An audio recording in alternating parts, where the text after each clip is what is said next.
كبيرا وسبحان الله بكرة وأصيلا لا إله إلا الله والله أكبر الله أكبر ولله الحمد الله أكبر الله أكبر الله أكبر لا إله إلا الله والله أكبر الله أكبر ولله الحمد الله أكبر الله أكبر الله أكبر لا إله إلا الله والله أكبر الله أكبر ولله الحمد الله أكبر الله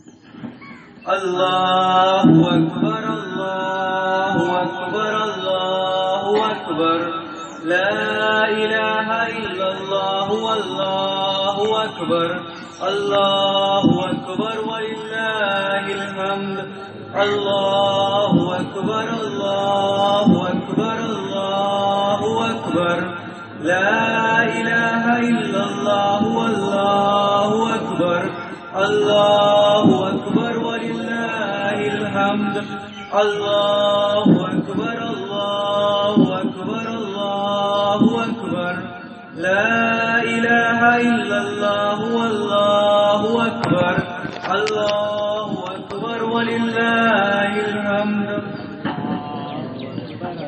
الله أكبر الله أكبر لا إله إلا الله والله أكبر الله أكبر ولله الحمد الله أكبر الله أكبر الله أكبر لا إله إلا الله والله أكبر الله أكبر ولله الحمد الله أكبر كبيرا والحمد لله كثيرا وسبحان الله بكرة وأصيلا لا إله إلا الله والله أكبر الله أكبر ولله الحمد الله أكبر الله أكبر الله أكبر لا إله إلا الله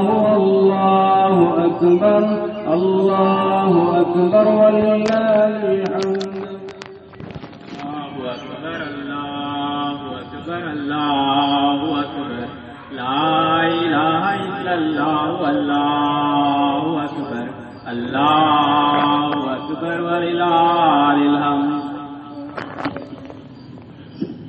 حضرات ابھی تھوڑی دیر میں نماز پڑھی ہو جائے گی براہ کرم جلد سے جلد میدان میں پہنچ جائیں تاکہ نماز کے لیے آسانی ہو اللہ اکبر اللہ اکبر اللہ اکبر لا الہ الا اللہ واللہ اکبر اللہ اکبر وللہ الحمد اللہ اکبر اللہ اکبر اللہ اکبر لا الہ الا اللہ واللہ اکبر اللہ اکبر وللہ الحمد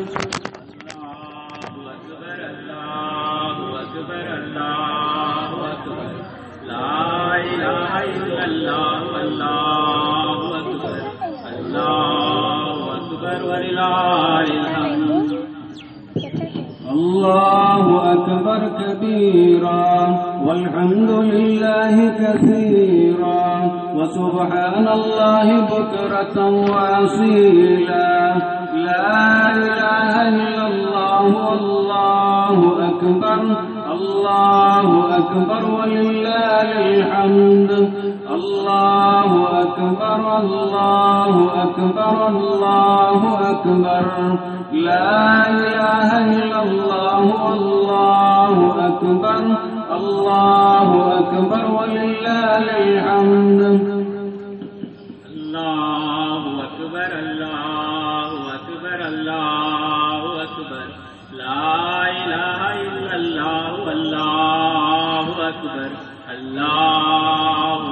أكبر ولله الحمد. حضرات ابھی تھوڑی دیر میں نماز کی ترکیب امام صاحب بتائیں گے، غور سے سنیں، اس کے برابر فالو کریں.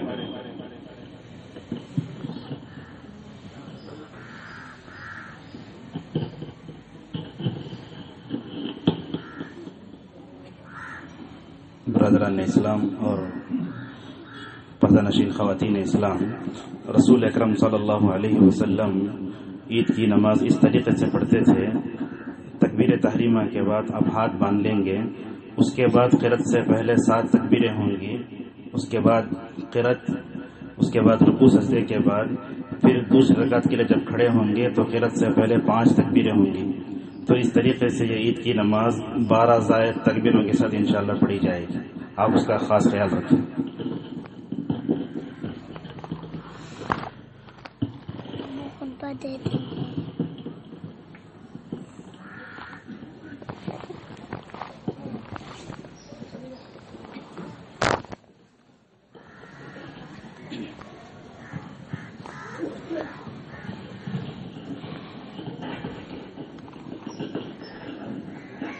صفیں درست کر لیں، خواتین اسلام بھی اپنی صفیں درست کر لیں.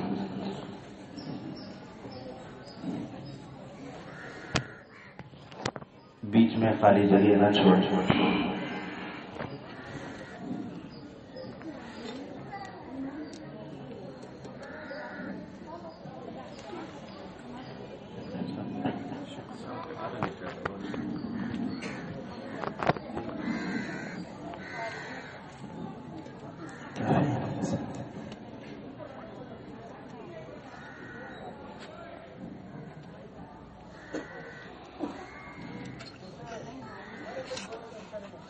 ایک بار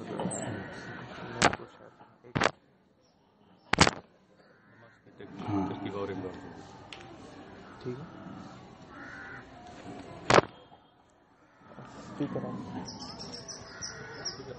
نہیں ہے، آن نہیں ہے، یہ کام کر رہا ہے. یہ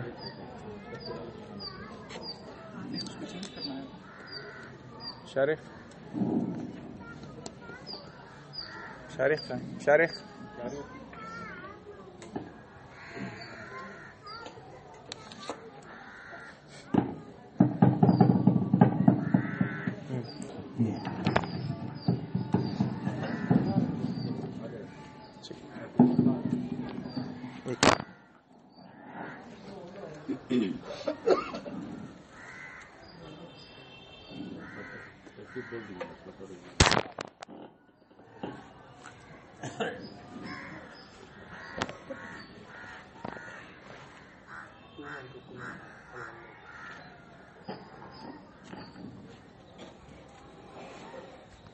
عید کی نماز کا طریقہ اور ایک مرتبہ اپنے ذہنوں میں رکھ لیں. تکبیر تحریمہ کے بعد ہاتھ باندھیں گے تو اس وقت قرأت سے پہلے 7 تکبیریں ہوں گی. اس کے بعد سورہ فاتحہ پڑھیں گے، اس کے بعد دوسری سورہ پڑھ کر رکوع میں جائیں گے، سجدے میں جائیں گے. پھر اٹھ کر جیسے ہی سجدے سے اٹھیں گے تو قرأت سے پہلے پھر 5 تکبیریں ہوں گی، اس کے بعد سورہ فاتحہ، اس کے بعد پھر رکوع سجدہ ہوگا. تو اس طریقے سے پہلی رکعت میں قرأت سے پہلے 7 تکبیرات اور دوسری رکعت میں قرأت سے پہلے 5 تکبیریں ہوں گی، کل 12 تکبیریں ہوں گی. انشاءاللہ اس کا خیال رکھیں.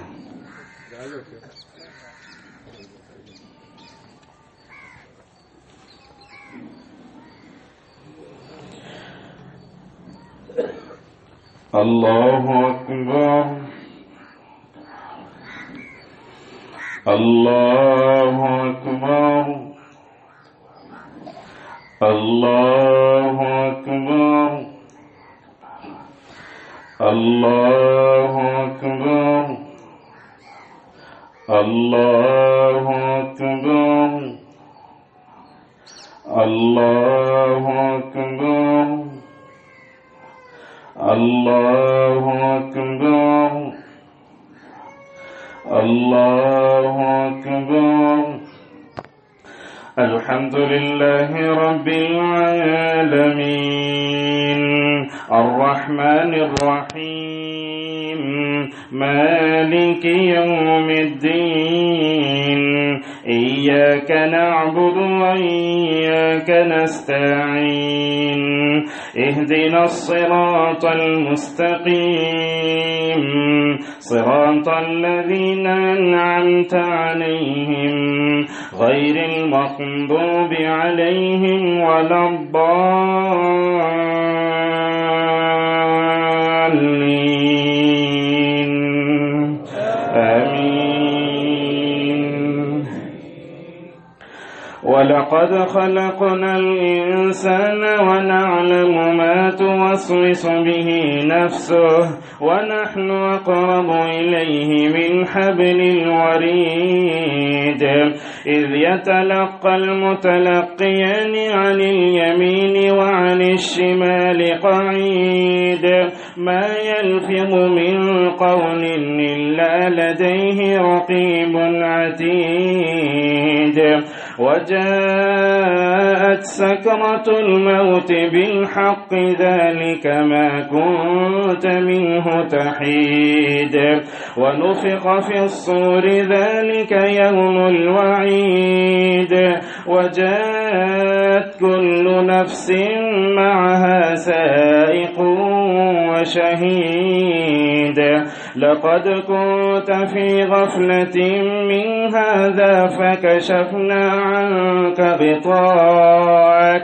فبصرك اليوم حديد وقال قرينه هذا ما لدي عتيد ألقيا في جهنم كل كفار عنيد مناع للخير معتد مريب الذي جعل مع الله إلها آخر فألقياه في العذاب الشديد قال قرينه ربنا ما طويته ولكن كان في ضلال بعيد قال لا تختصموا لدي وقد قدمت إليكم بالوعيد ما يبدل القول لدي وما أنا بظلام للعبيد يوم نقول لجهنم هل امتلأت وتقول هل من مزيد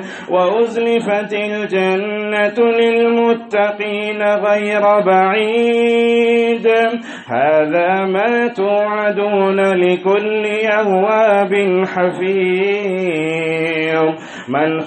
من خشي الرحمن بالغيب وجاء بقلب منيب ادخلوها بسلام ذلك يوم الخلود لهم ما يشاءون فيها ولدينا مزيد وكم أهلكنا قبلهم من قرن هم أشد منهم بطشا فنقبوا في البلاد هل من محيص إن في ذلك لذكرى لمن كان له قلب أو ألقى السمع وهو شهيد ولقد خلقنا السماوات والأرض وما بينهما في 6 أيام وما مسنا من لغوب فاصبر على ما يقولون وسبح بحمد ربك قبل طلوع الشمس وقبل الغروب ومن الليل فسبح وأدبار السجود واستمع يوم ينادي المناد من مكان قريب يوم يسمعون الصيحة بالحق ذلك يوم الخروج إنا نحن نحيي ونميت وإلينا المصير يوم تشقق الأرض عنهم صراعا ذلك حشر علينا يسير نحن أعلم بما يقولون وما أنت عليهم بجبار فذكر بالقرآن من يخاف وعيد الله أكبر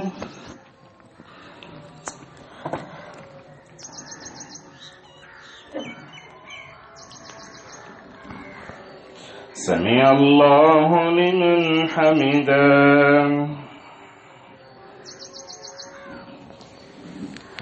الله أكبر.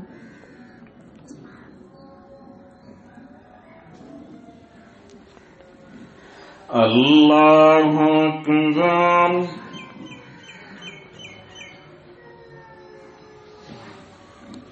الله أكبر.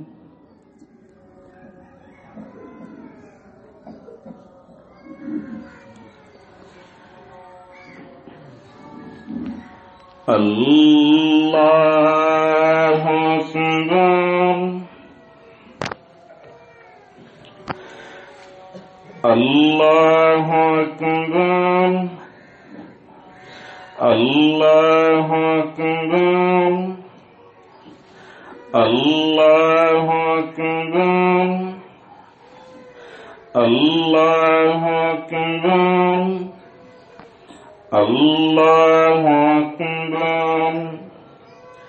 الحمد لله رب العالمين الرحمن الرحيم مالك يوم الدين إياك نعبد وإياك نستعين اهدنا الصراط المستقيم صراط الذين أنعمت عليهم غير المغضوب عليهم ولا الضالين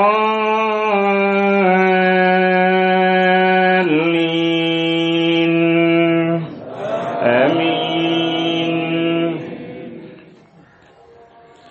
ولقد جاء آل فرعون النذر كذبوا بآياتنا كلها فأخذناهم أخذ عزيز مقتدر. أكفاركم خير من أولئكم أم لكم براءة في الزبر أم يقولون نحن جميع منتصر سيهزم الجمع ويولون الدبر بل الساعة موعدهم والساعة أدهى وأمر. إن المجرمين في ضلال وسعر يوم يسحبون في النار على وجوههم ذوقوا مس سقر. إنا كل شيء خلقناه بقدر وما أمرنا إلا واحدة كلمح بالبصر. ولقد أهلكنا أشياءكم فهل من مدكر. وكل شيء فعلوه في الزبر وكل صغير وكبير مستطر. إن المتقين في جنات ونهر في مقعد صدق عند مليك مقتدر. الله أكبر.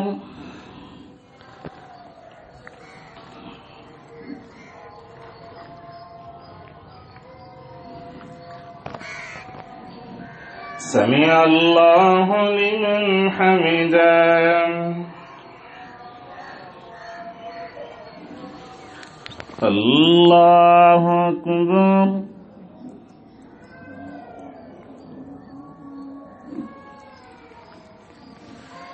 الله أكبر.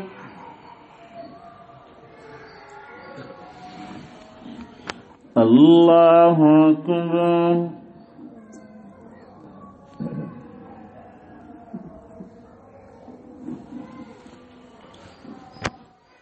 الله أكبر.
السلام عليكم ورحمة الله.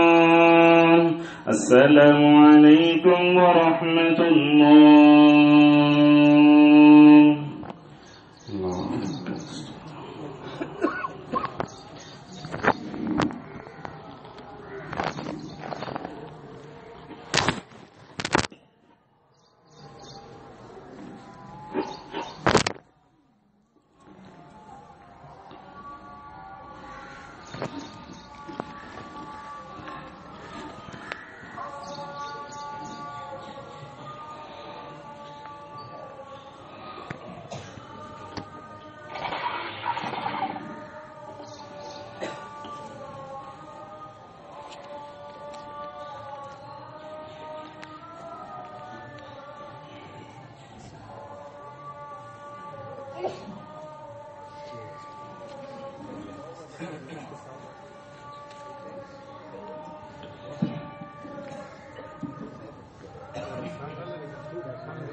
السلام عليكم ورحمة الله وبركاته. إن الحمد لله نحمده ونستعينه ونستغفره ونعوذ بالله من شرور أنفسنا ومن سيئات أعمالنا. من يهده الله فلا مضل له ومن يضلله فلا هادي له. وأشهد أن لا إله إلا الله وحده لا شريك له وأشهد أن محمدا عبده ورسوله. أما بعد فإن خير الحديث كتاب الله وخير الهدي هدي محمد صلى الله عليه وسلم وشر الأمور محدثاتها وكل محدثة بدعة وكل بدعة ضلالة وكل ضلالة في النار. يا أيها الذين آمنوا اتقوا الله حق تقاته ولا تموتن إلا وأنتم مسلمون. يا أيها الناس اتقوا ربكم الذي خلقكم من نفس واحدة وخلق منها زوجها وبث منهما رجالا كثيرا ونساء واتقوا الله الذي تساءلون به والأرحام إن الله كان عليكم رقيبا. يا أيها الذين آمنوا اتقوا الله وقولوا قولا سديدا يصلح لكم أعمالكم ويغفر لكم ذنوبكم ومن يطع الله ورسوله فقد فاز فوزا عظيما. الله أكبر الله أكبر الله أكبر الله أكبر لا إله إلا الله والله أكبر الله أكبر ولله الحمد. الله أكبر كبيرا والحمد لله كثيرا وسبحان الله بحمده بكرة وأصيلا. لا إله إلا الله والله أكبر الله أكبر ولله الحمد. سبحان الله وبحمده عدد خلقه رضا نفسه زنة عرشه امداد كلماته. قال الله عز وجل أعوذ بالله من الشيطان الرجيم ولكل أمة جعلنا منسكا ليذكروا اسم الله على ما رزقهم من بهيمة الأنعام فإلهكم إله واحد فله أسلموا وبشر المخبتين. وعن جابر رضي الله عنه أن النبي صلى الله عليه وسلم قال أفضل أيام الدنيا العشر. قيل ولا مثلهن في سبيل الله قال ولا مثلهن في سبيل الله إلا رجل عفر وجهه بالتراب. رواه أبو يعلى والبزار بسند صحيح. برادران اسلام، بزرگوں، نوجوان دوستوں اور پردہ نشین خواتین اسلام، 1430 کا یہ خطبہ عید الاضحیٰ ہم آپ کے سامنے پیش کر رہے ہیں. معزز حاضرین، ہم جس مقصد سے یہاں جمع ہوئے ہیں، مقصد یہ ہے کہ عید الاضحیٰ کے اس تعلق سے رسول اکرم صلی اللہ علیہ وسلم 2 رکعت نماز پڑھتے تھے اور خطبہ دیتے تھے. ہم نے سنت کی روشنی میں نماز پڑھی. اللہ سے ہماری دعا ہے کہ اللہ تعالیٰ جو ہے اس 10 دنوں میں ہم نے جو ٹوٹی پھوٹی عبادت کی ہے اللہ اس کو قبول فرمائے، اور بقیہ 2-3 جو دن ہیں ذی الحجہ کے اس میں زیادہ سے زیادہ اللہ تعالیٰ کی عبادت اور اس کا ذکر کرنے کی توفیق عطا فرمائے. معزز حاضرین، 10ویں ذی الحجہ یہ عید کا دن ہے. اللہ تبارک و تعالیٰ نے سورہ فجر میں ان 10 دنوں کی قسم کھائی ہے، کہا والفجر ولیال عشر. اور آپ جانتے ہیں کہ یہ 10 دن یہ صرف سال کے افضل دن نہیں ہے بلکہ دنیا کے سب سے افضل دن ہیں. جو روایت ہم نے آپ کے سامنے پڑھی، حضرت جابر رضی اللہ عنہ کہتے ہیں اللہ کے نبی صلی اللہ علیہ وسلم نے ارشاد فرمایا دنیا کے افضل دنوں میں ان 10 دنوں کا جو ہے شمار ہوتا ہے. صحابہ نے پوچھا یا رسول اللہ ان دنوں میں اگر کوئی جہاد کرے تو کیا اس سے بھی زیادہ ثواب ملے گا؟ آپ نے فرمایا ان 10 دنوں میں اگر کوئی بندہ اپنے آپ کو اللہ کے حوالے کر دے، تلاوت قرآن، ذکر و اذکار، توبہ، صدقہ، استغفار کرے تو فرمایا جہاد سے بھی زیادہ ثواب ملے گا۔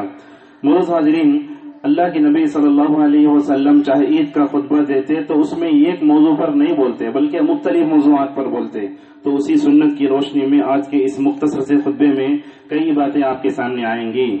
معزز حاضرین، آپ دیکھیں گے حضرت آدم سے لے کر حضرت عیسیٰ علیہ السلام تک جتنے نبی تشریف لائے، اللہ تبارک و تعالیٰ نے ان نبیوں کی عمریں بھی بہت زیادہ دی اور ان کی اقوام کی عمریں بھی بہت زیادہ دی۔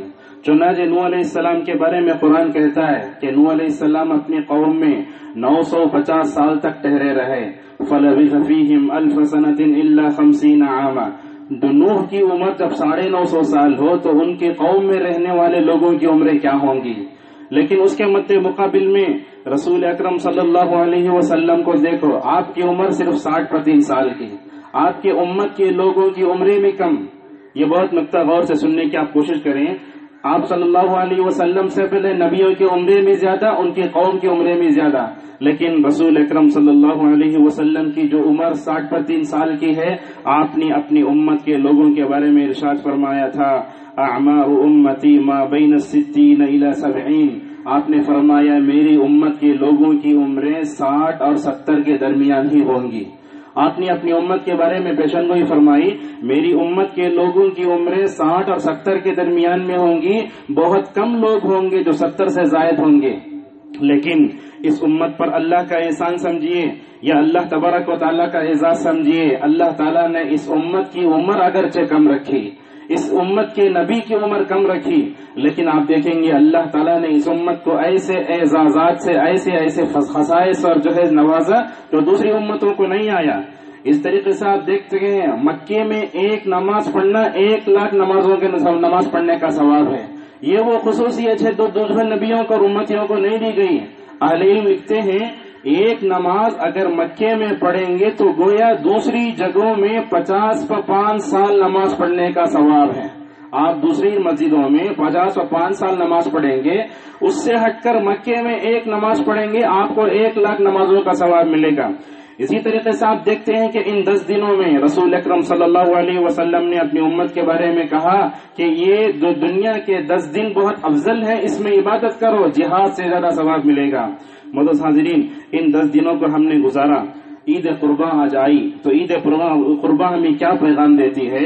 ان دنوں میں زیادہ سے زیادہ امت حضرت ابراہیم کو یاد کرتی ہے، حضرت اسماعیل کو یاد کرتی ہے۔ قرآن کا مطالعہ کیجیے، آپ کو معلوم ہوگا اللہ تبارک و تعالیٰ نے رسول اکرم صلی اللہ علیہ وسلم کو بطور نمونہ پیش کیا۔ اللہ تبارک و تعالیٰ نے جہاں اللہ کے نبی کو جو ہے اسوے کا لفظ استعمال فرمایا، وہیں یہ بھی بتایا کہ ابراہیم کی زندگی بھی تمہارے لیے نمونہ ہے۔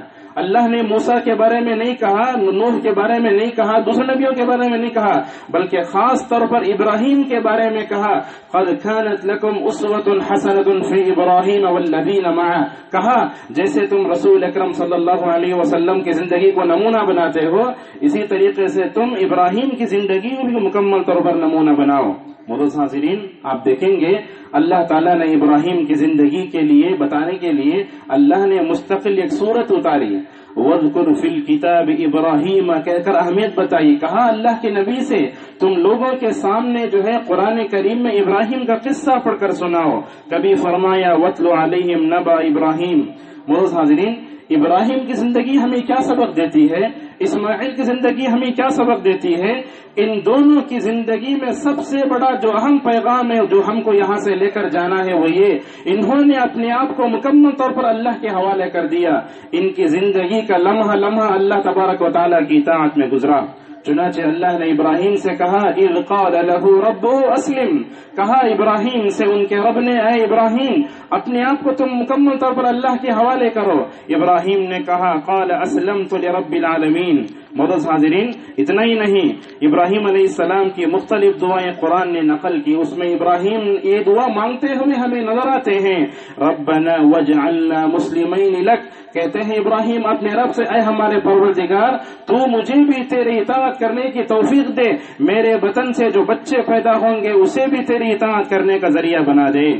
معزز حاضرین، دنیا میں لمبی عمر گزار دینا کوئی کمال کی بات نہیں۔ کوئی آدمی 60 سال کو پہنچ جائے، 70 سال کو پہنچ جائے، یہ کوئی کمال کی بات نہیں۔ انسان کم عمر میں چلے جائے کوئی بات نہیں، لیکن کم عمر میں اللہ کی اطاعت کر کے وہ چلے جائے تو بہت بڑی بات ہے۔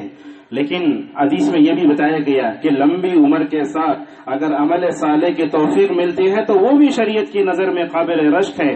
آپ نے فرمایا خیر الناس من طال عمره وحسن عمله، لوگوں میں سب سے اچھا وہ آدمی ہے جس کی عمر لمبی ہے، ساتھ میں اس کے لیے حسن عمل کی توفیق بھی مل جائے۔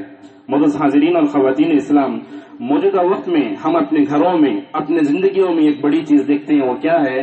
ہم دیکھتے ہیں کہ باپ بیٹوں کا تعلق بھی ختم ہوتا جا رہا ہے، اور اسی طریقے سے شوہر اور بیوی کے درمیان میں بھی جو ہے تعلقات میں کڑواہٹیں پیدا ہو رہی ہیں، اور خاندانوں میں جھگڑے یہ بہت ہو رہے ہیں۔ اس کا کیا سبب ہے؟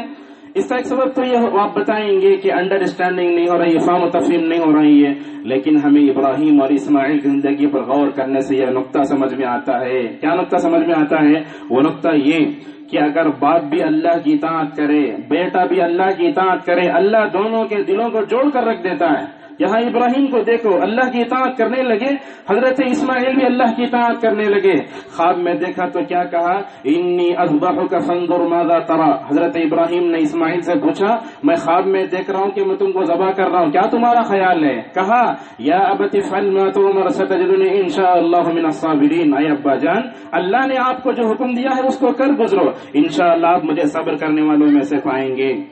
معزز حاضرین، آج ہم دیکھتے ہیں کہ اب آپ اللہ کی اطاعت نہیں کر رہے ہیں، وہ اپنے بچوں سے یہ توقع رکھتا ہے کہ بچے جو ہے اللہ تعالیٰ کی اطاعت کریں۔ آج ہم شوہر بیوی میں دیکھتے ہیں کہ شوہر نمازی ہے، بیوی بے نمازی ہے، کبھی الٹا بھی ہوتا ہے کہ بیوی نمازی ہے، شوہر بے نمازی ہے۔ بھلا بتاؤ، اگر ایک ہی گھر میں ایک بندہ اللہ کی اطاعت کرے اور دوسرا بندہ اللہ کی نافرمانی کرے تو اللہ کیسے دلوں کو جوڑ کر رکھے گا؟ اسی وجہ سے آج ہم دیکھتے ہیں کہ آئے دن یہ لڑائی جھگڑے بہت ہو رہے ہیں۔ دیکھیے، اللہ کی اطاعت کرنے سے اللہ تعالیٰ دلوں کو کیسے جوڑ کر رکھتا ہے۔ خود اس کے لیے سب سے اچھی مثال جناب محمد رسول اللہ صلی اللہ علیہ وسلم کی مبارک گھر کی فاطمہ کا کیا حال تھا۔ فاطمہ رضی اللہ عنہا کے انتقال کے وقت ان کی عمر صرف 22 سال کی ہے۔ یہ 22 سال کب کی ہے؟ آج جبکہ لڑکیوں کی شادی 22 سال میں ہوتی ہے۔ اس عمر کو پہنچنے کے بعد حضرت فاطمہ رضی اللہ عنہ کا حال کیا تھا؟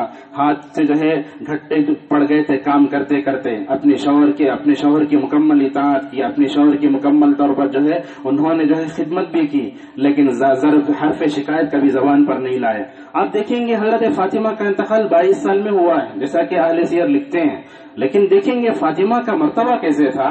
رسول اکرم صلی اللہ علیہ وسلم کے زیر سایہ تربیت پائی تھی، دنیا ہی میں جنتی عورتوں کی سردار بن گئی۔ اور دیکھیں وہ حضرت حسن رضی اللہ عنہ کو، ان کی تربیت رسول اکرم صلی اللہ علیہ وسلم نے کیسے کی، نمازوں میں لے کر چلے جاتے، کبھی جمعہ کا موقع آتا ممبر پر بٹھا لیتے، یہ اللہ کے نبی صلی اللہ علیہ وسلم ان کو نمازوں کے لیے لاتے لے جاتے۔ ان پر اللہ کی اطاعت کا اثر کیسے ہوا، ان دونوں کو جو ہے شہید کیا گیا، لیکن آپ دیکھیں گے یہ مرنے سے پہلے جنت میں نوجوانوں کے سردار بن کر مر گئے۔ ان کی عمریں کم ہیں لیکن اللہ تبارک و تعالیٰ کی انہوں نے اطاعت کی۔ لہٰذا ایک دن فاطمہ رضی اللہ عنہ رسول اللہ کے پاس آتی، کہتی یا رسول اللہ، میرے ہاتھ میں جو ہے کام کرتے کرتے گھٹے پڑ گئے، کیا کروں؟ آپ صلی اللہ علیہ وسلم نے فرمایا میں تم کو خادم نہیں دوں گا، ایسا نسخہ بتاؤں گا، اللہ کا ذکر کرو، اپنے سونے سے پہلے دن بھر کی تھکان بھی دور ہو جائے گی، اور یہ تمہارے لیے روحانی طور پر جسمانی طور پر طاقت کا ذریعہ بھی بنے گا۔ اسی طریقے سے حضرت فاطمہ اس پر عمل کرتی تھی۔ فاطمہ کو آپ نے وصیت کی، حضرت علی رضی اللہ عنہ کو بھی آپ نے سمجھایا۔ پوچھنے والے نے علی سے پوچھا، اے علی، اللہ کے رسول صلی اللہ علیہ وسلم نے فاطمہ کو اور تم کو سونے سے پہلے ذکر و اذکار کرنے کا حکم دیا، کیا تم نے جنگ کے موقع پر بھی اس کا اہتمام کیا؟ تو کہا ہاں، جنگ کے وقت پر بھی میں نے رسول اکرم صلی اللہ علیہ وسلم کی اس نصیحت کو میں نے فراموش نہیں کیا۔ تو آج ہمارے گھروں میں جھگڑے جو ہو رہے ہیں ان تمام کو ختم کرنے کا بہترین ذریعہ ہے سب مل کر اللہ کی اطاعت کرنے لگ جائیں۔ آج ہر باپ کو ابراہیم بننا چاہیے، ہر عورت کو ہاجر بننا چاہیے، ہر بچے کو موجودہ زمانے میں اسماعیل علیہ السلام کے جو ہے نقش قدم پر چل کر اپنے والدین کے لیے آنکھوں کی ٹھنڈک بننا چاہیے۔ معزز حاضرین، حضرت ابراہیم کی زندگی اور ایک پہلو ہم آپ کے سامنے رکھیں گے، وہ کیا؟ اللہ نے قرآن کریم میں حضرت یونس کی دعا بھی نقل کی، ایوب کی دعا بھی نقل کی، لیکن جس نبی کی سب سے زیادہ دعائیں قرآن میں وہ حضرت ابراہیم کی ہیں۔ ابراہیم کیا کیا مانگتے ہوئے نظر آتے ہیں، اور ایک نقطہ آپ اپنے ذہنوں میں رکھیں، قرآن جب نبیوں کی دعائیں ذکر کرتا ہے تو وہاں اللہم کے بجائے ربنا ربنا کہہ کر یہ لوگ پکارتے ہیں۔ اللہ تبارک و تعالی ان نبیوں کی دعاؤں کو ذکر کر کے کیا بتاتا ہے، اے مومنو دیکھو ایک نبی اپنے وقت میں اپنے رب کا کتنا محتاج ہوتا ہے، ایک عام آدمی کو اس سے زیادہ اپنے رب سے دعائیں کرنا چاہیے۔ معزز حاضرین، حضرت ابراہیم کی دعائیں ہمیں کیا سبق دیتی ہیں؟ حضرت ابراہیم کی دعاؤں سے پہلا ملنے والا سبق یہ ہے کہ اپنے رب کو کیسے پکارنا چاہیے، ادب بتایا۔ حضرت ابراہیم کی دعائیں ہمیں ادب بتاتی ہیں کہ ہم اپنے پیدا کرنے والے کو کیسے پکاریں۔ ابراہیم کی دعا ہمیں یہ بھی سبق دیتی ہے، اولاد مانگنا تو سب کو آتا ہے، لیکن نیک اولاد کی تمنا کرنا یہ نبیوں کی شان ہے۔ کہتے ہیں رب هب لي من الصالحین۔ جب ابراہیم اور اسماعیل دونوں مل کر کعبۃ اللہ کی تعمیر سے فارغ ہو چکے، ان کو اپنے عمل کے قبول ہونے کی فکر دامنگیر ہوئی، کہنے لگے ربنا تقبل منا انک انت السمیع العلیم۔ تو اس سے معلوم ہوا عمل کر لینا کوئی کمال کی بات نہیں، عمل کر کے اس کی حفاظت کرنا اور اس کے قبول ہونے کی دعائیں کرنا یہ نبیوں کی شان ہے۔ ہم اس عشرے میں تکبیرات پڑھتے ہیں، صدقہ و خیرات کا سب کرتے ہیں، لیکن ان دنوں کے گزر جانے کے بعد اس کو تباہ و برباد کرتے، ایسا نہیں ہونا چاہیے۔ ہم کوئی نیک عمل کریں تو اس کے قبول ہونے کے لیے اللہ سے دعا کریں۔ ابراہیم کی دعا ہمیں یہ بھی سبق دیتی ہے کہ بندہ صرف اپنے لیے دعا نہ مانگے، اپنے بیوی بچوں کے لیے بھی دعا مانگے۔ ابراہیم کہنے لگے رب تو مجھے بتوں کی عبادت سے بچا لے، میرے بچوں کو ہی بچا لے۔ کہنے لگے پروردگار تو مجھے نمازی بنا، میرے بچوں کو بھی نہیں بنا، نمازی بنا دے۔ ہم اپنے بچوں کے لیے، بیوی بچوں کے لیے مال کی اور جو ہے صحت کی دعا مانگتے ہیں، لیکن یہ دعا مانگے رب اجعلنی مقیم الصلاۃ ومن ذریتی ربنا وتقبل دعاء۔ معزز حاضرین، آج دعا سے امت کا رشتہ بڑا کمزور ہو گیا ہے۔ اجتماعی دعا تو نہیں کرنا چاہیے، اجتماعی دعا کے تعلق سے ہم دیکھتے ہیں کہ یہ انفرادی دعا بھی لوگوں نے ختم کر دی۔ ایک عربی شعر ہے، عربی شاعر بڑی اچھی بات کہتا ہے، اللہ سے نہ مانگے پر غصہ ہوگا، لیکن آدم کے بیٹے سے پوچھنے پر وہ غصہ ہو جائے گا۔ ایک ترمذی کی حدیث ہے، رسول اکرم صلی اللہ علیہ وسلم فرماتے ہیں جو بندہ اللہ سے سوال نہیں کرتا اللہ اس سے ناراض ہو جاتا ہے۔ لہٰذا نمازوں کے بعد انفرادی دعاؤں کا آپ اہتمام کریں، اور جب دعا کی قبولیت کے جو اوقات بتائے گئے، بارش ہوتے وقت اور رات کے وقت، رات میں سو کر اٹھتے وقت اور پھر تہجد کے وقت، اور ہر دن ہر جمعہ کے موقع پر عصر کے بعد سے مغرب تک، جمعہ کے دن خاص، یہ خاص اوقات جو بتائے گا اللہ تبارک و تعالیٰ کی طرف سے، اس کا مکمل طور پر ہم اہتمام کریں۔ معزز حاضرین، حضرت ابراہیم کی زندگی اور ایک ہمیں پیغام دیتی ہے، وہ یہ بندہ اگر توحید پر جم جائے دنیا کی کوئی طاقت اس کو ختم نہیں کر سکتی۔ دیکھو ساری قوم نے مل کر ابراہیم کو آگ میں ڈال دیا، برہنہ کر کے ڈال دیا کر اس روایتوں میں آتا ہے، لیکن ابراہیم نے کیا کہا، حسبنا اللہ ونعم الوکیل۔ لہٰذا یہ عقیدہ توحید بندے کی مکمل طور پر جو ہے کیا کرتی ہے، اس کی حفاظت کرتی ہے اور اللہ کی نصرت کو پانے کا ایک اہم ذریعہ ہے۔ آپ دیکھیں گے مکی دور میں نبی کریم صلی اللہ علیہ وسلم 13 سال تک رہے، 13 سال تک مکے میں رہے، توحید پر جمے رہے، اپنا عقیدہ انہوں نے ایسے بنایا، مدینے میں آتے ہی اللہ تبارک و تعالیٰ نے فتوحات کا ایسا دروازہ کھولا جو خلفائے راشدین کے دور تک رہا۔ تو اللہ کے نبی صلی اللہ علیہ وسلم کی جنگوں میں کامیابی، صحابہ کی کامیابی کس بات کی ضمانت دیتے ہیں؟ اس بات کی ضمانت دیتے ہیں کہ ہم اپنا عقیدہ توحید ایسا مضبوط کریں کہ آزمائشیں اور مصیبتیں جو بھی آئیں اس کو ٹکرا کر پاش پاش ہو جائیں۔ اللہ تبارک و تعالیٰ یہی تو کہتا ہے سورہ آل عمران میں، وَلَا تَهِنُوا، لوگو کمزوری کا اظہار مت کرو، وَلَا تَحْزَنُوا، حالات کتنے بگڑ جائیں لیکن غم مت ہو جاؤ، اور یاد رکھو تم ہی سربلند رہو گے کب، ان کنتم مؤمنین، اگر جب تمہارے اندر جو ہے ایمان ہے۔ حضرت ابراہیم زندگی اور ایک سبق دیتی ہے ہمیں، وہ کیا سبق دیتی ہے؟ سبق یہ دیتی ہے کہ بہو کے انتخاب میں انسان کو اچھے انداز سے جو ہے کرنا چاہیے۔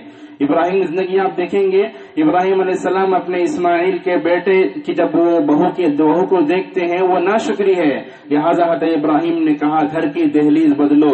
جب گھر کی دہلیز بدلی تو اصل میں بہو کے بدلنے کی طرف اشارہ تھا، لہٰذا ایسی بہو تلاش کی جائے جو اللہ پر ایمان رکھنے والی ہو، سنتوں پر چلنے والی ہو، اس کے اندر صبر ہو، شکر ہو، یہی بہت بہترین چیز ہے۔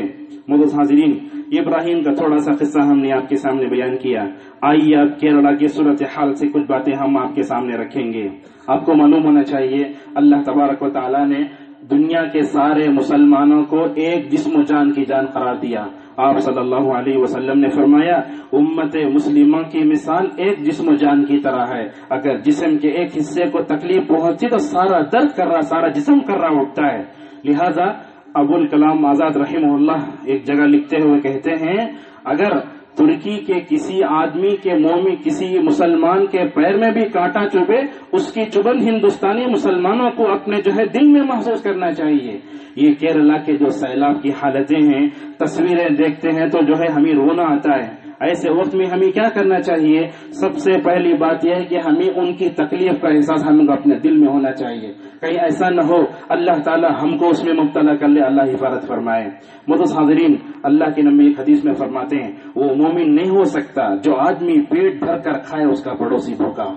لہٰذا ہماری یہ پڑوسی ریاست کیرلا اس وقت جو خراب صورتحال سے گزر رہی ہے، آپ کو خبروں کے ذریعے بتایا گیا کہ تقریباً 100 سال کا ریکارڈ ٹوٹا۔ پانی کی اونچی اونچی لہریں دیکھتے تو ہمیں طوفان نوح یاد آتا ہے۔ سارے دنیا میں طوفان آیا، اللہ تبارک و تعالیٰ نے کیسے مکمل طور پر یہ کیا۔ نوح علیہ السلام کا قصہ جہاں اللہ بیان کرتا ہے وہاں ایک آیت ہے، اس آیت کی روشنی میں کیرلا کے ان حالات کا آپ جو ہے مطالعہ کرو۔ لا عاصم اليوم من امر اللہ الا من رحم، اللہ تعالیٰ جس پر رحم کرتا ہے وہی بچ سکتا ہے۔ جو آدمی کئی درختوں پر چڑھ جائے، عمارتوں پر چڑھ بچ نہیں سکتا، اللہ تعالیٰ جس کو بچانا چاہتا ہے وہی بچا سکتا ہے۔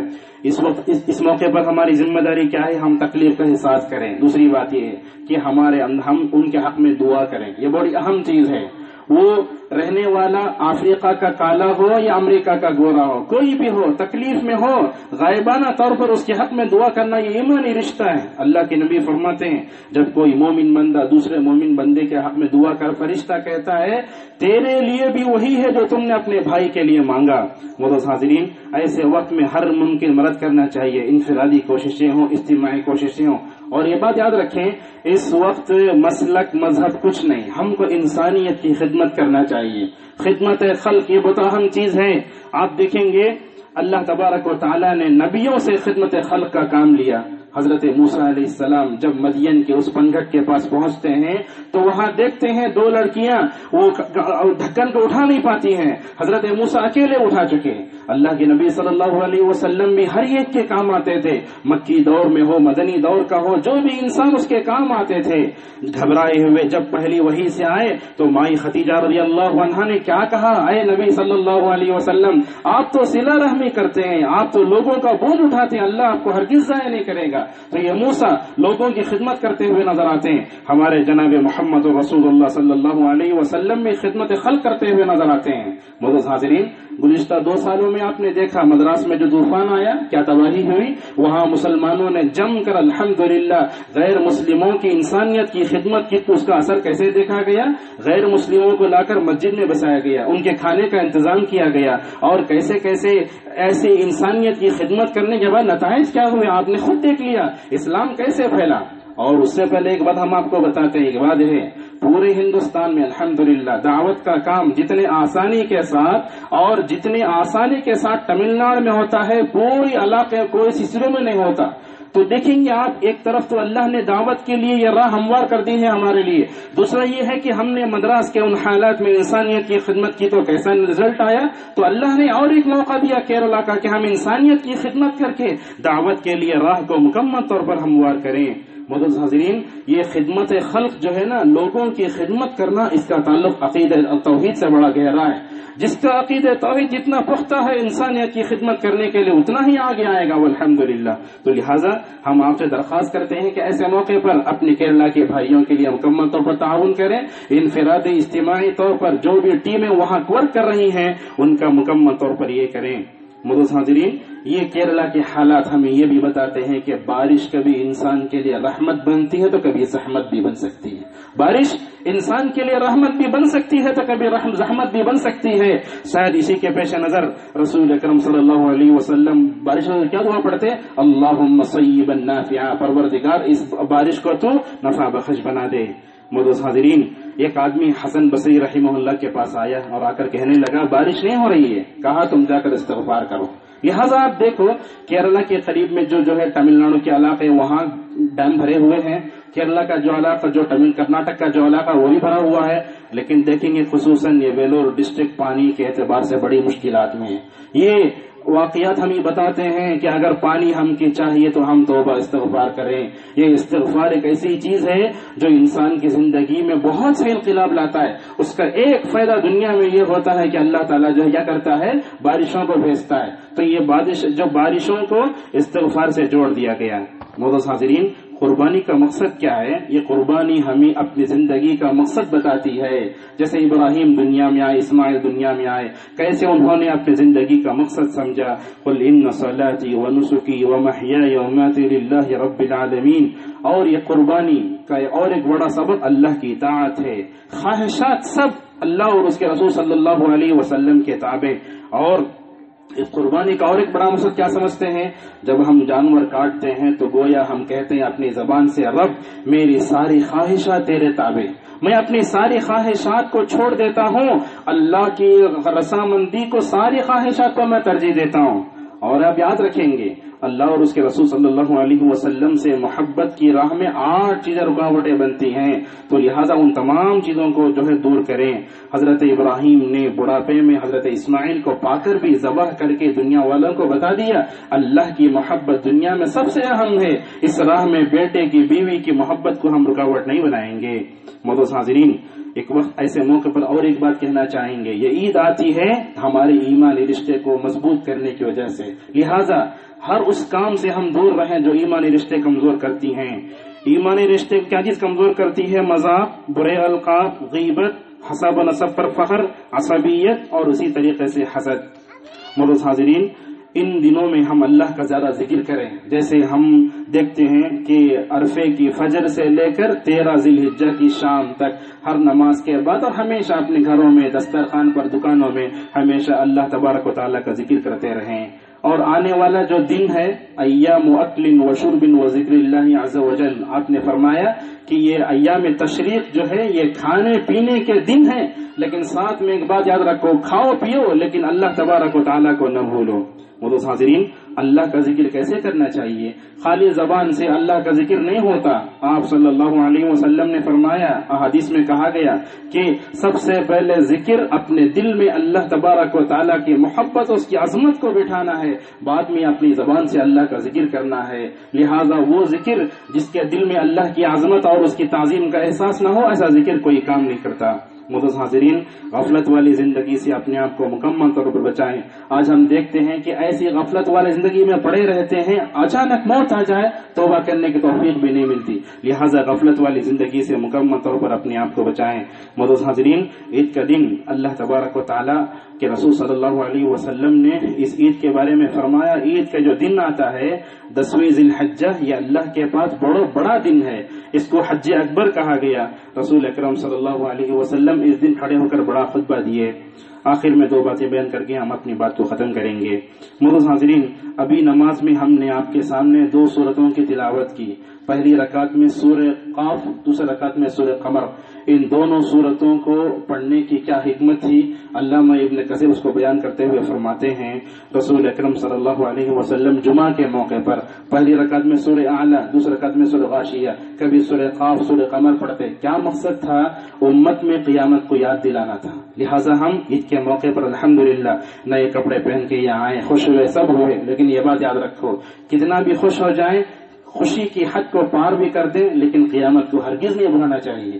جیسے ہم یہ عیدگاہ میں جمع ہوئے ہیں، اللہ کے لیے قیامت کے اس محشر کے میدان میں جمع کرنا بہت آسان ہے۔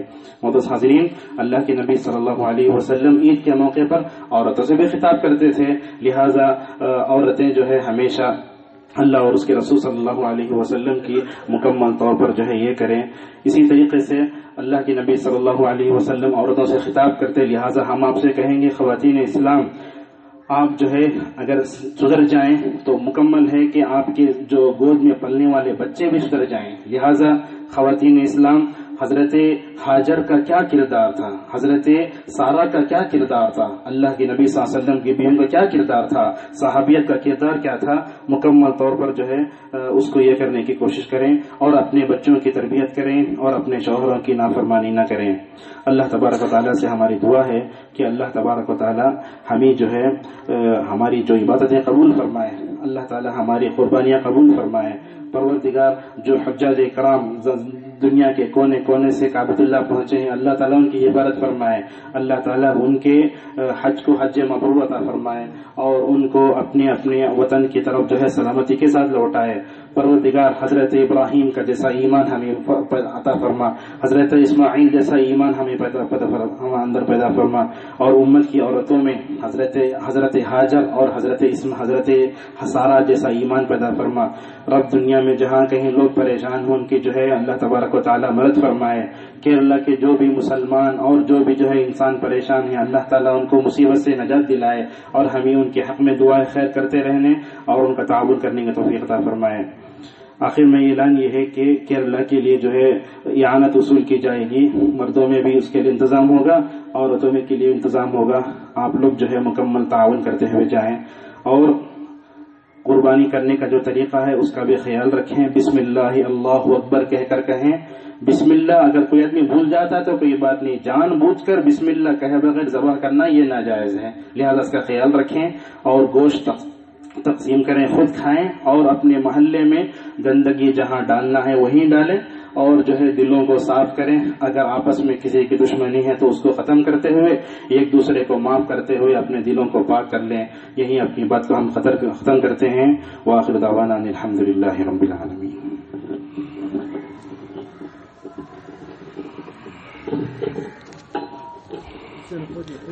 Потім.